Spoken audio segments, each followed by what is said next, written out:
নমস্কার বন্ধুরা, তিয়াশার রেসিপিতে সকলকে স্বাগত জানাই। আজ আমি বেগুন দিয়ে একটা দুর্দান্ত স্বাদের নিরামিষ রেসিপি আপনাদের সঙ্গে শেয়ার করব, যেটা আপনারা গরম গরম ভাত, রুটি, পরোটা সব কিছুর সঙ্গেই খেতে পারবেন। বানানো খুবই সহজ, ঘরে থাকা সামান্য কয়েকটা উপকরণ দিয়ে খুব সহজেই রেসিপিটা তৈরি করে নেওয়া যায়।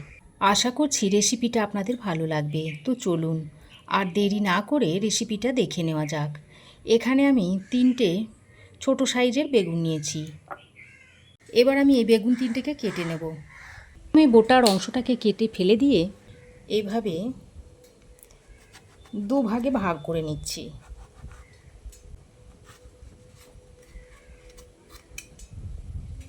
দেখুন, এইভাবে বেগুন দুটোকে দুটো ভাগে ভাগ করে নিয়েছি। একইভাবে বাকি দুটো বেগুনকেও আমি কেটে নিচ্ছি।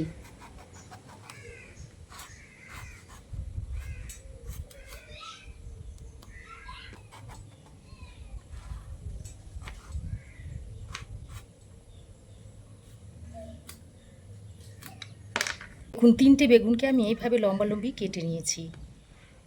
বেগুনগুলো কেটে নেওয়ার সঙ্গে সঙ্গে এখানে একটা বাটির মধ্যে জল নিয়েছি। এই জলের মধ্যে অল্প একটু নুন দিয়ে জলের সঙ্গে ভালো করে নেড়েচেড়ে মিশিয়ে নিয়ে এই বেগুনগুলোকে ডুবিয়ে দিচ্ছি। এতে করে বেগুনের মধ্যে যে কষটা আছে সেটা চলে যাবে, আর পোকামাকড় থাকলেও সেটা বেরিয়ে যাবে। এবার বেগুনটাকে এক সাইডে সরিয়ে রেখে এবার এখানে একটা বাটির মধ্যে নিয়ে নিচ্ছি বেশ কয়েকটা টুকরো করে নেওয়া আদা, দিয়ে দিচ্ছি 2টো কাঁচা লঙ্কা। এবার এর মধ্যে দিয়ে দিচ্ছি 1 চামচ পোস্ত, আর দিয়ে দিচ্ছি 1 চামচ মতো সাদা তিল। এবার আদা, কাঁচা লঙ্কা, পোস্ত আর তিলটাকে মিহি করে বেটে নিতে হবে। এবার আমি যে বেগুনটাকে নুন জলের মধ্যে ভিজিয়ে রেখে দিয়েছিলাম সেটা আরও একবার ভালো করে ধুয়ে নিচ্ছি। তারপর এইভাবে জলটা ঝরিয়ে তুলে নিতে হবে।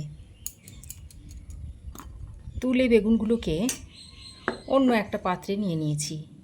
এবার আমি এই বেগুনের মধ্যে দিয়ে দিচ্ছি পরিমাণ মতো নুন, দিয়ে দিচ্ছি 1/2 চামচ মতো হলুদের গুঁড়ো, আর দিয়ে দিচ্ছি সামান্য একটু লঙ্কার গুঁড়ো।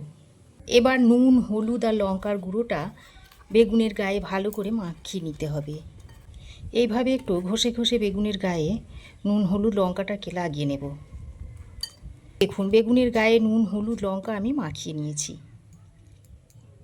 এবার আমি এখানে 3টে মাঝারি সাইজের আলু নিয়েছি। এবার এই আলুগুলোকে কেটে নিচ্ছি। এইভাবে প্রথমে মাঝ বরাবর কেটে নিয়ে তারপর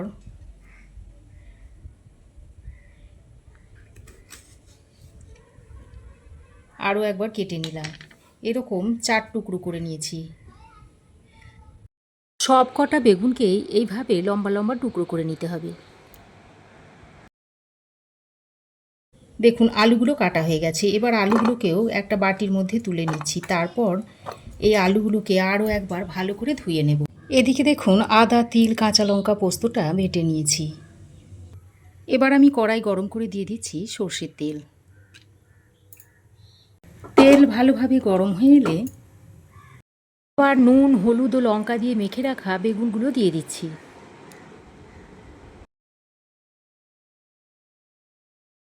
এবার গ্যাসের ফ্লেমটাকে হাইতে রেখে বেগুনগুলোকে লালচে করে ভেজে নিতে হবে। বেগুনের এক পিঠ হয়ে গেলে এইভাবে বেগুনগুলোকে উল্টে পাল্টে ভালো করে ভেজে নিতে হবে। তো দেখুন, বেগুনগুলো লালচে করে ভাজা হয়ে গেছে। এবার এই বেগুনগুলোকে একটা বাটির মধ্যে তুলে নিচ্ছি।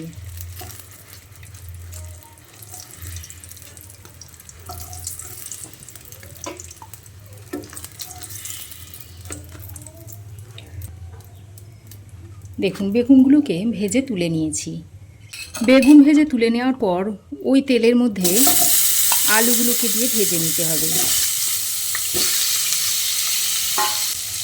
আলুর মধ্যে সামান্য পরিমাণে নুন দিয়ে দিচ্ছি, আর দিয়ে দিচ্ছি একটু হলুদের গুঁড়ো।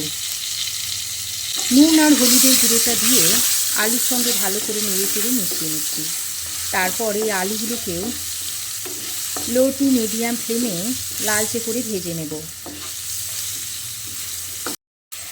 তো দেখুন, গ্যাসের ফ্লেমটাকে লো টু মিডিয়ামে করে আলুগুলোকে আমি ঠিক এইরকম একটু লালচে করে ভেজে নিয়েছি। এবার আলুগুলোকেও তুলে নিচ্ছি।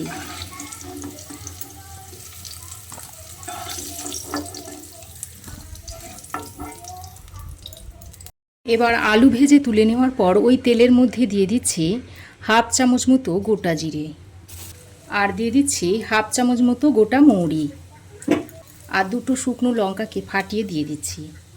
তারপর ফোড়নটাকে কয়েক সেকেন্ড ভেজে নিচ্ছি। তো দেখুন ফোড়ন কয়েক সেকেন্ড ভেজে নিয়েছি।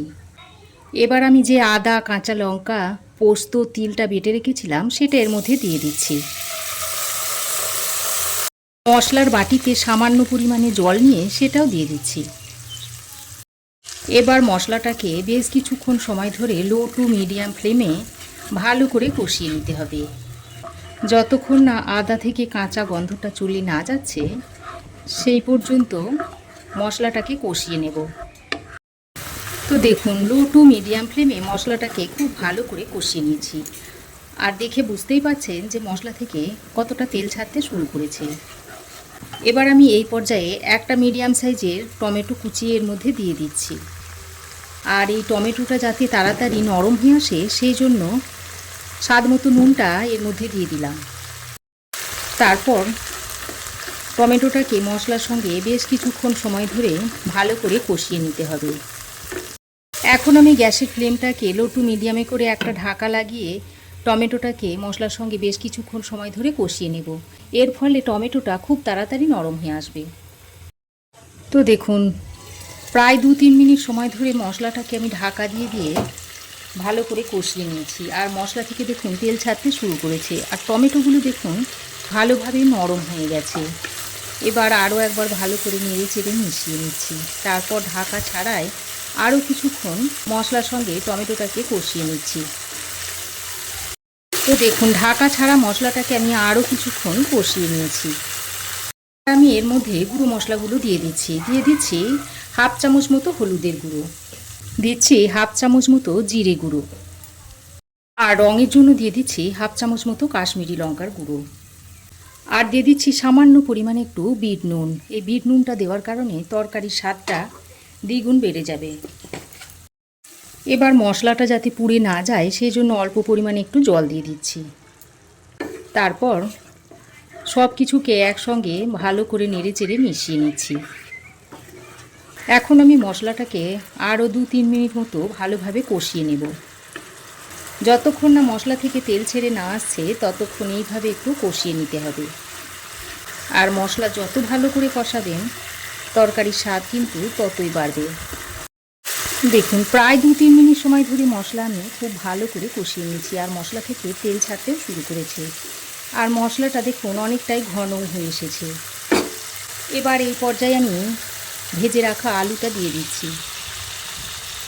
এবার আলুটা দিয়ে মশলার সঙ্গে খুব ভালো করে কষিয়ে নিতে হবে। দেখুন আলুগুলো দিয়ে মশলার সঙ্গে খুব ভালো করে কষিয়ে নিয়েছি।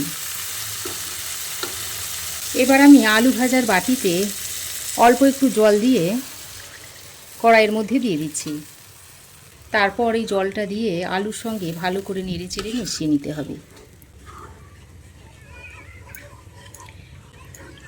দেখুন জলটা দিয়ে আলুর সঙ্গে খুব ভালো করে নেড়ে চেড়ে মিশিয়ে নিয়েছি। এবার গ্রেভিটা যখন ফুটতে শুরু করবে সেই পর্যায়ে একটা ঢাকনা লাগিয়ে আলুটাকে ভালো করে সেদ্ধ করে নেব। তো দেখুন ঢাকা দিয়ে আমি 4-5 মিনিট আলুটাকে সেদ্ধ করে নিয়েছি। আলুটা মোটামুটি প্রায় সেদ্ধই হয়ে এসেছে, অল্প সামান্য একটু সেদ্ধ হতে বাকি আছে। এবার আমি যে বেগুনটা ভেজে রেখেছিলাম সেটা এইভাবে উপর দিয়ে দিয়ে দিচ্ছি।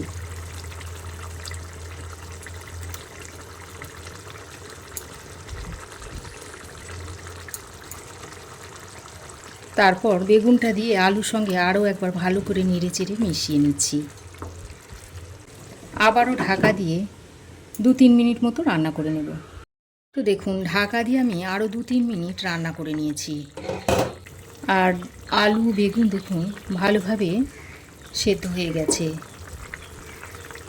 দেখুন আলু ভালোভাবে সেদ্ধ হয়ে গেছে, আর বেগুনগুলো তো ভাজাই ছিল, বেগুনগুলো ভালোভাবে রান্না হয়ে গেছে। এবার আরও একবার ভালো করে নেড়ে চেড়ে নিয়েছি। এবার স্বাদের ব্যালেন্সের জন্য অল্প একটু চিনি দিয়ে দিচ্ছি, আর সবশেষে কিছুটা গরম মশলার গুঁড়ো ছড়িয়ে দিচ্ছি। চিনি আর গরম মশলার গুঁড়োটা দিয়ে আরও একবার হালকা হাতে নেড়ে চেড়ে ভালো করে আলু আর বেগুনটাকে মিশিয়ে নিচ্ছি। তারপর গ্যাসের ফ্লেমটাকে বন্ধ করে দিয়ে ঢাকা দিয়ে আরও 2 মিনিট স্ট্যান্ডিং টাইমে রাখার পর আপনাদের সার্ভ করে দেখাবো। দেখুন, আরও 2 মিনিট স্ট্যান্ডিং টাইমে রাখার পর বেগুনের রেসিপিটা আপনাদের সার্ভ করে দেখাচ্ছি।